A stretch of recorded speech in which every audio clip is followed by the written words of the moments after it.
This is how Germans build houses. They no longer need workers or hire concrete masons. They can easily construct a house in just 2 days. What you see is a house-building robot developed in Germany. The device is directly mounted on a truck to construct houses. Before building, the model must be pre-designed on a computer. Then, the entire construction plan is transmitted to the robot, and only then can the robot start building the house. This robot has a 25-meter-long arm, allowing it to construct buildings up to 8 stories high.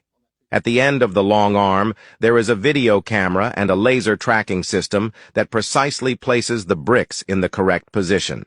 If the bricks are too large, they can be automatically cut to the correct size. In summary, everything a builder can do, this construction robot can do 10 times faster. Traditional house construction requires reinforcement, but this robot seems to need none, using industrial adhesive said to be stronger than concrete and has thermal and sound insulation properties. This makes the bricks very solid in just about 40 minutes, significantly increasing the overall efficiency of the construction process. Would you trust a robot to build your house?